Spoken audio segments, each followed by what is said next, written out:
तो एपिसोड 8 की शुरुआत वहीं से होती जहां पिछला एपिसोड खत्म हुआ था। साउन ने हिजू को इस अम्यूजमेंट पार्क में बुलाया था क्योंकि उसने हिजू की एक बचपन की फोटो देखी थी इसमें वो इसी अम्यूजमेंट पार्क में थी और इस फोटो में बहुत हैप्पी थी। देन साउन हिजू को घर ले आता है जहाँ वो अपने हाथों से उसके लिए खाना बनाता है। तो हिजू को उसके हाथ का बनाया खाना बहुत पसंद आता है। साउन कहता है अब से हम हमेशा ऐसे ही साथ में खाना खाएंगे ताकि हम ये घर जैसा फील हो, ना कि कोई जेल। हिजू कहती है मैंने ये कभी नहीं कहा, तुमने ही कहा था कि मुझे फील होता होगा, शायद तुम्हें गिल्टी फील हो रहा था। साउन कहता है नहीं तो मैंने कभी गिल्टी फील नहीं किया। हिजू कहती है अच्छा तो क्या हमने ये 3 साल किसी नॉर्मल कपल की तरह बिताया है, कभी अच्छे से बात की, इवन आई कांटेक्ट तक नहीं किया, ना ही कभी साथ में खाना खाया ना सोए हैं। ये बोलकर चुप हो जाती है। तो साउन कहता है कि अगर तुम्हें अलग रूम में सोना पसंद नहीं था तो मुझे बता देती। हिजू कहती है मेरा वो मतलब नहीं था। साउन कहता है पर तुम्हारे मेरी लाइफ में आने के बाद ये अपार्टमेंट एक घर बना। ऑफिस से आकर घर की लाइट्स जलते हुए देखकर मुझे बहुत अच्छा लगता था क्योंकि तुम घर में थी। कभी टीवी देखते हुए तुम हॉल में ही सो जाती थी तो तुम्हें देखकर मुझे बहुत सुकून मिलता था। ये नॉइजी दुनिया जैसे बिल्कुल शांत लगती थी। जो हिजू कहती है तुम्हें ये सब मुझे पहले ही बोल देना चाहिए था। साउन कहता है तुम्हें याद है मैंने तुम्हें एक दिन कहा था कि मेरे लिए फीलिंग्स डेवलप मत करना। एक्चुअली तब मैं बहुत डरा हुआ था क्योंकि स्टार्टिंग से तुम ये शादी नहीं करना चाहती थी, इसलिए मैंने हमारे बीच वो लाइन खींची थी क्योंकि मुझे डर था कि मुझे तुमसे प्यार हो जाएगा, पर फिर भी मुझे तुमसे प्यार हो ही गया। हिजू पूछती है तुमने उस टाइम कहा था कि मैं तुम्हारे प्लान का हिस्सा नहीं थी, उसका मतलब क्या था? इस पे साउन कहता है कि सही टाइम आने पर बता दूंगा।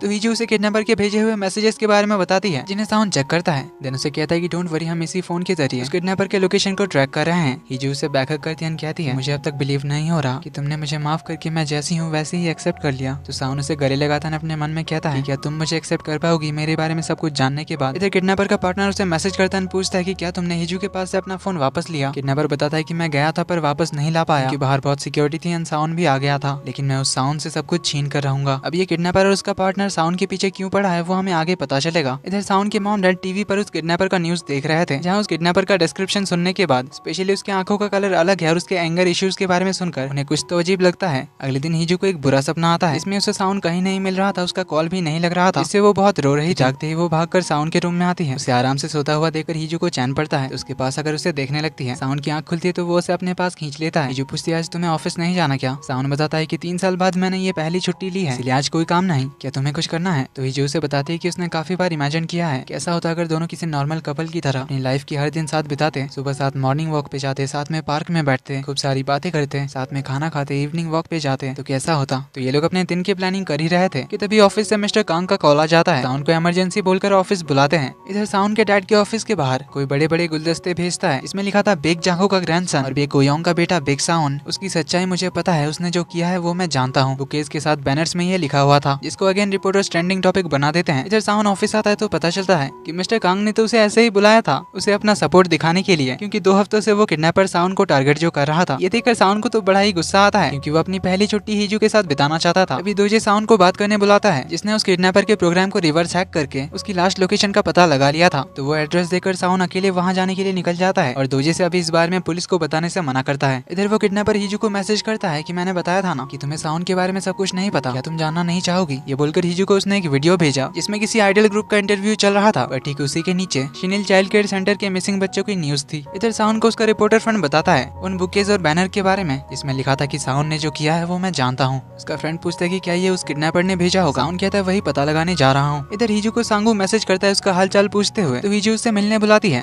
इधर मिस्टर बेक मिस्टर होंग से मिलने आए थे क्योंकि उन्हें लगा कि उन बुकेज को मिस्टर होंग ने ही भेजा है। मिस्टर होंग पूछते हैं कि तुम्हें ऐसा क्यों लगता है? मिस्टर बेक कहते हैं क्योंकि साउन के बारे में हमारे अलावा सिर्फ तुम जानते हो। मिस्टर होंग कहते हैं कि क्योंकि अब तुमने पास्ट की बात करी थी तो क्या तुम्हें यकीन है तुम्हारे डैड बेक जांगो ने उसे ठिकाने लगा दिया था? क्योंकि अगर नहीं किया और अगर वो मेरे सामने आया तो मैं अपने हाथों से उसे काट डालूंगा। ये लोग क्या बात कर रहे थे, किसके बारे में बात कर रहे थे, ये आगे पता चलेगा। इधर हिजू सांगू से उस ऑर्फनेज के मिसिंग बच्चों के बारे में बात करने आती है तो सांगू उसे सब कुछ बताने लगता है। तो वहीं साउन उस किडनैपर के लास्ट लोकेशन पे पहुंच जाता है जो था वही मेंशन जहाँ सांगू और उसके दोस्त उस मास्क पहने बच्चे के साथ खेलने जाया करते थे। इसके बाद ही वो बच्चे गायब होने लगे थे। तो साउन अंदर जाकर पूरे मेंशन को देखने लगता है जहाँ एक दरवाजा खुलते ही उसे एक वीडियो प्ले होने की आवाज आती है। वहाँ जाकर देखता है तो वही वीडियो चल रहा था जो किडनैपर ने हिजू को भेजा था। वीडियो खत्म होने के बाद लिखा आता है कि बेक साउन तुमने ही ये किया है, तुमने ही उन्हें मारा है, तुम ही हो किलर। साउन अच्छे से दोबारा से उस वीडियो के नीचे देखता है, उसे भी शिनिल चाइल्ड केयर सेंटर से मिसिंग बच्चों की न्यूज दिखती है। तभी हम देखते हैं सांगू हिजू को लेकर यहीं पे आ गया था। वो बाहर से ही उसे उस मेंशन का गेट दिखाकर बताता है कि वो मिसिंग बच्चे इस ऑर्फनेज के अंदर आए थे और फिर कभी बाहर नहीं निकले। तो हिजू इस मेंशन के बारे में पूछने लग जाती है तो सांगू उससे कहता है बात क्या है, तुम इस केस के बारे में क्यों पूछ रही हो, पर छोड़ो अभी बहुत अंधेरा है, कल दिन में आएंगे। ये बोलकर वो गाड़ी बैक करने लगता है। अभी साउन अंदर से इन्हें बाहर जाते हुए देख लेता है। वो भी जल्दी से कार निकालकर इनके पीछे आता है और हिजू के नंबर पे कॉल करते रहता है। जो देखकर सांगू पूछता है कि तुम्हें कॉल करने वाला कौन है, कॉल उठाना चाहती हो तो बात कर लो। हिजू साइन लैंग्वेज में कहती है कि मैं कैसे बात करूं। जो देख सांगू कहता है कि लगता है मेरे अलावा कोई और भी है जो जानता है कि तुम बोल सकती हो। जो सुन हिजू शॉक्ड होती है। कुछ पूछने से पहले ही पीछे से साउन कार की हेडलाइट ब्लिंक करने लगता है और थोड़ी देर में सांगू की कार को ओवरटेक कर लेता है। देन कार से बाहर आता है। हिजू को उसके कार से निकालकर अपने कार की ओर ले जाने लगता है। सांगू उसका हाथ पकड़ के रोकता है पर साउन उससे हाथ छुड़ाकर हिजू को अपने कार में बिठाता है और सांगू को वार्निंग देता है कि दोबारा हिजू के आसपास भी मत दिखना, क्योंकि उसे सांगू पर शक था कि वही किडनैपर का साथी है, क्योंकि वही ऑर्फनेज के मिसिंग बच्चों के बारे में पता लगा रहा था और थोड़ी देर पहले जो मेंशन में उसने देखा वो देखकर उसे सांगू पर डाउट हुआ। सांगू उससे पूछते कि तुम्हारा रिलेशन क्या है हिजू के साथ। इस पे साउन उसे कहता है कि पहले तुम मुझे बताओ कि ऑर्फनेज के मिसिंग बच्चों के केस के बारे में तुम्हें इतना कैसे पता, या तुम जानते हो कि उनका असली कल्प्रिट कौन है, इसीलिए क्या तुम उनका रिवेंज ले रहे हो। सांगू कहता है तुम ये बताओ कि तुम्हें इस केस से क्या प्रॉब्लम है। साउन कहता है मुझे इस केस से नहीं तुमसे प्रॉब्लम है, क्योंकि जब से तुम मिले हो तब से ये किडनैपिंग और अटैक्स हो रहे हैं, इसलिए चाहे जो भी हो रुक जाओ वरना अच्छा नहीं होगा। ये बोलकर वो चला जाता है। पर सांगू को समझ नहीं आता कि वो क्या कह रहा था। कार में साउन हिजू से पूछता है कि तुम यहाँ क्या कर रही थी। हिजू उसे वही किडनैपर का भेजा हुआ मैसेज और वीडियो दिखाती है। जो देख साउन कार रुकता है, उसका फोन लेकर बाहर आता है और हिजू को कहता है कि तो तुम सांगू से मेरे बारे में पूछने गई थी। हिजू कहती है नहीं, मैं इस मिसिंग चिल्ड्रन केस के बारे में पूछने गई थी। साउन कहता है फिर मुझसे क्यों नहीं पूछा, क्या तुम्हें मुझसे डर लगा।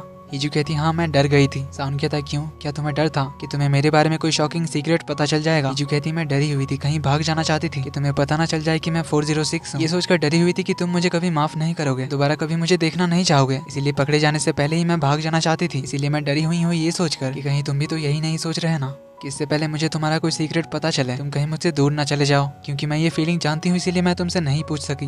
यही नहीं, आज सुबह से मुझे बुरे सपने आ रहे थे जिनमें तुम मुझे छोड़कर कहीं चले गए थे, मुझे नहीं मिल रहे थे, इसीलिए मैं और ज्यादा डर गई थी और मैं तुम्हें खोना नहीं चाहती। साउन से गले लगा लेता है। तो हिजू कहती है जो भी बात हो मुझसे छुपाने की जरूरत नहीं है, चाहे कितनी ही बड़ी शॉकिंग बात हो मैं हैंडल कर लूंगी। साउन कहता है इतनी श्योर मत हो। हिजू कहती क्यों नहीं, तुम जानते थे मैं 406 हूँ पर तुमने मुझे नहीं छोड़ा, तो मैं तुम्हें क्यों छोड़ूंगी, मुझसे दूर क्यों जाने दूंगी। तो साउन कहता है याद रखना, अगर मैं बेक साउन नहीं रहा, बेक जांगो का ग्रैंडसन या बेक ओयोंग का बेटा बेक साउन नहीं रहा, भले स्पोक्स पर्सन साउन भी नहीं रहा, पर मैं हमेशा तुमसे प्यार करने वाला तुम्हारा साउन रहूंगा। तो हिजू उसे गले लगा लेती है। इधर अगले दिन इना अपने डैड से मिलने आती है। वो उस पार्सल के बारे में बताती है जो उसे शादी से पहले आया था। इसमें था साउन का डीएनए रिपोर्ट। इसमें साउन का डीएनए उसके मॉम डैड के साथ मैच नहीं हुआ था, यानी मेन लीड साउन मिस्टर बेक का असली बेटा नहीं है। इना ने ये डीएनए रिपोर्ट अपने डैड को दिखाया था, पर वो सरप्राइज नहीं हुए थे क्योंकि उन्हें पहले से ही पता था, इसीलिए उन्होंने इना को शादी छोड़कर जाने दिया। इना कहती है इसका मतलब आपने मुझे ये डीएनए रिपोर्ट नहीं भेजा था। ऊपर से हिजू की मॉम ने इनकी बातें सुन ली थी। तो यहाँ हमें होंग फैमिली और बेक फैमिली का एक और राज पता चलता है। 3 साल पहले जब मिस्टर होंग मिस्टर बेक और उनकी वाइफ को बताने आए थे कि साउन के साथ मेरी दूसरी बेटी की शादी होगी, इस पे पहले तो ये दोनों मना कर रहे थे, तभी मिस्टर होंग एक एग्रीमेंट निकालते हैं। इसको साइन किया था मिस्टर बेक के डैड यानी साउन के ग्रैंडपा ने, वो भी घुटने पे बैठ के, जिसमें लिखा हुआ था कि मिस्टर होंग जब भी बेक फैमिली से कुछ भी चाहेंगे उसे बेक फैमिली को मानना पड़ेगा, पूरा करना पड़ेगा, चाहे वो कुछ भी हो। इना पूछती कि बचपन में हमारे एक्सीडेंट के बाद आपने हमारी सिटी के सारे पुलिस वालों को उस एक्सीडेंट के कल्प्रिट को ढूंढने के लिए लगाया था, फिर अचानक कुछ टाइम बाद आपने सारी इन्वेस्टिगेशन रुकवा दी, वो क्यों और किसके कहने पे रुकवाया था। जिसमें हमें थोड़ा सा फ्लैशबैक दिखाया जाता है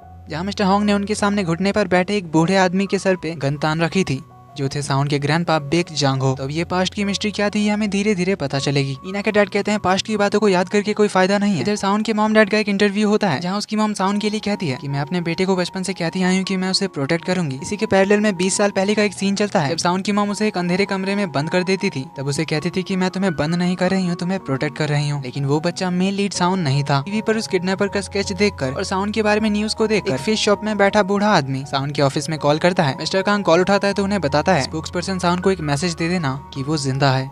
वहीं दर सांगू को उस मेंशन के ओनर मिस्टर जोंग जिंग सोक का एड्रेस मिल गया था, इसीलिए वो उनसे मिलने जाता है। साउन आता है तो मिस्टर कांग एक नंबर से कॉल आया था जिसने आपको ये मैसेज देने के लिए कहा कि वो जिंदा है। अब इसको साउन ऐसे ही समझ नहीं पाता तो मिस्टर कांग कहते हैं कि मैंने उस नंबर का पता लगाया, तो वो एक शॉप का नंबर निकला जुआन फिशिंग के नाम से। इधर हम उसी जुआन फिशिंग शॉप में देखते हैं जहाँ वो बूढ़ा आदमी बैग पैक करके कहीं जा रहा था। तभी किसी को उनके शॉप में आते हुए दिखाया जाता है पर उसका चेहरा नहीं दिखाया जाता। इधर हिजू उनके ट्रिप की फोटोज देख रही थी तो हर फोटो में साउन बड़े प्यार से हिजू को ही देख रहा था, जो देख हिजू काफी हैप्पी एंड इमोशनल होती है। इधर साउन उस जुआन फिशिंग शॉप के एड्रेस पे निकल जाता है। अभी हमें साउन के बचपन का एक फ्लैशबैक दिखाया जाता है जिसमें साउन उसी बूढ़े आदमी के साथ था, इवन उनके साथ ही रहता था। पर एक दिन उन्होंने साउन को किसी के कार में भेज दिया था जिससे दोनों ही दुखी थे। अब इनका रिलेशन क्या था ये हमें आगे पता चलेगा। पर साउन एक और अपने बचपन के इंसिडेंट को याद करता है। एक रात जब वो इसी बूढ़े आदमी के घर में सो रहा था उसने बाहर से किसी के चिल्लाने की आवाज सुनी, इसलिए वो बाहर देखने आया। एक बूढ़ा आदमी एक बच्चे को पानी में डुबा रहा था और वो बच्चा मदद के लिए चिल्ला रहा था। उस बच्चे ने साउन को देखकर उसकी मदद मांगी पर ये देखकर साउन डर के मारे हिल भी नहीं पा रहा था। तभी वो बूढ़ा आदमी आया, उसकी आंखें बंद कर दी, कहा कि ये सब मत देखो और अंदर सोने जाओ। इधर घर पे हीजू साउन के आने का वेट कर रही थी, तभी कोई दरवाजे पे आता है। उधर साउन उस जवान फिशिंग शॉप के पास पहुंच जाता है, जहाँ शॉप से उसे धुआं आते हुए दिखता है, तो वो भागकर अंदर जाता है। इधर हीजू के घर पे आई थी ईना, जो उसे साउन का डीएनए रिपोर्ट दिखा देती है, बताती है कि मैं इसी वजह से शादी छोड़कर गई थी। पर हीजू कोई खास रिएक्ट नहीं करती, तो ईना पूछती क्या तुम ये जानती थी? हीजू कहती नहीं। तो अब हीजू को साउन की वो बात याद आती है जब उसने कहा था कि भले ही मैं अब एक साउन ना रहूं, पर हमेशा तुमसे प्यार करने वाला तुम्हारा साउन रहूंगा। लेकिन इधर साउन जब घर में आता है तो देखता है घर में आग लग चुकी थी। तभी वो उस बूढ़े आदमी को नीचे बेहोश गिरा हुआ देखता है। उन्हें उठाकर वो बाहर लाने की कोशिश कर रहा था, तभी वहाँ एक बड़ा धमाका हो जाता है। इसके साथ ये एपिसोड 8 यहीं पे खत्म हो जाता है। जल्दी ही मिलते हैं अगले एपिसोड में, तब तक के लिए take care and bye bye.